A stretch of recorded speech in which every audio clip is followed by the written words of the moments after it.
আমাদের আমাদের একটা কথা, আমাদের মাকে ওই খুনি হাসিনাই হত্যা করেছে। আমাদের এটা দৃঢ় বিশ্বাস, এটা দৃঢ় বিশ্বাস। ওই তিলে তিলে আমার মাকে হত্যা করেছে।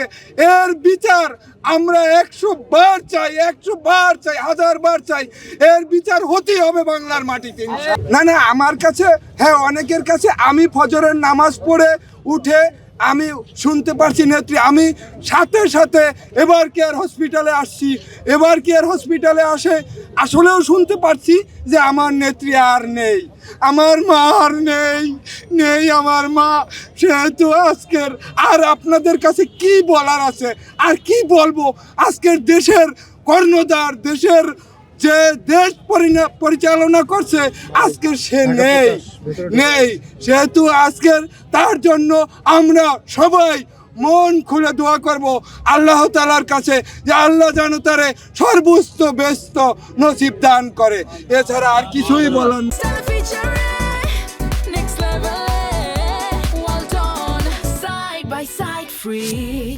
আমি যখন ছাত্র জীবনে ইন্টারমিডিয়েট পাশ করেছি তখনই হাতে করি রাজনীতি, এই দলের সাথে আমি আছি। এই দলের প্রত্যেকটা আন্দোলন সংগ্রামে আমি ভূমিকা রেখেছি। আমার নেত্রী ছিলেন দেশনেত্রী বেগম খালেদা জিয়া, তার নেতৃত্বে আমরা এরশাদ বিরোধী আন্দোলন করছি, তার নেতৃত্বে আমরা ফ্যাসিস্ট হাসিনা বিরোধী আন্দোলন করেছি। আমি মনে করি বাংলাদেশের পাঞ্জিরি এখন আর নেই। আমি মনে করি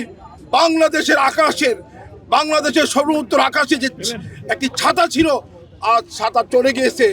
বাংলাদেশের স্বার্থের পক্ষে কথা বলার লোক, বাংলাদেশের আধিপত্যবাদের বিরুদ্ধে কথা বলার লোক, বাংলাদেশের সমস্যার কথা বলার লোক সাহস করে আজ আমাদের মাঝে নেই।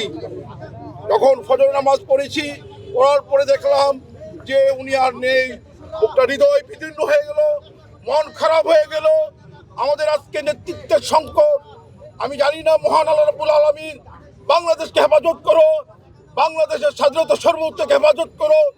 বাংলাদেশের মানুষের যে প্রত্যাশা, একটি শান্তিপূর্ণ বাংলাদেশ, একটি গণতান্ত্রিক বাংলাদেশ, একটি নতুন বাংলাদেশ। কিছুদিন আগে আমরা ফ্যাসিস্ট হাসিনা থেকে মুক্তি পেয়েছি। আমাদের একটাই প্রত্যাশা, একটা গণতান্ত্রিক প্রক্রিয়ার মাধ্যমে মানুষের অধিকার প্রতিষ্ঠা করা। আর তাকে যে হত্যার চেষ্টা এখন উনি সুস্থভাবে জেলে গিয়েছিলেন, সুস্থ একেবারে, কিন্তু জেল থেকে যখন বেরিয়ে ক্রমাগত ওনার স্বাস্থ্যের অবনতি হয়ে যাচ্ছে।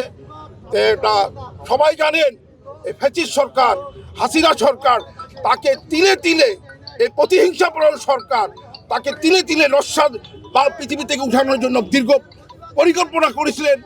কারণ একটাই লক্ষ্য, বাংলাদেশের স্বাধীনতার পক্ষে যাতে কথা বলতে না পারে এই ফ্যাসিস্ট হাসিনা, যাতে যুগের পর যুগ উনি ক্ষমতায় থাকতে পারে। কিন্তু উনি ইতিহাসের বড় শিক্ষা, এই যে ইতিহাস থেকে কেউ কখনো শিক্ষা নেয় নাই। হাসিনা মনে রাখা উচিত, হিটলার এই যে পৃথিবী থেকে চলে গেছে, ফ্যাসিস্ট মুসলিনি চলে গেছে, আইয়ুব খান চলে গেছে, ইয়াহিয়া খান চলে গেছে, এই চেঙ্গিস হালাকু খান চলে গেছে, এই যারা অত্যাচারী শাসক ছিলেন তারা চলে গেছেন। কিন্তু হাসিনা, তার বোঝা উচিত যে ওই দীর্ঘদিন চক্রান্ত করে ক্ষমতা থাকা যায় না, জনতার ভালোবাসা পেতে হয়। আজকে দেশনেত্রী দেখেন, মানুষের ভালোবাসা, বাংলাদেশের জনগণের ভালোবাসা পেয়েছেন। আজকে সব দল মত নির্বিশেষে উনার প্রতি মানুষের একটা আস্থা, একটা বিশ্বাস, একটা চেতনা লালন করেছিলেন।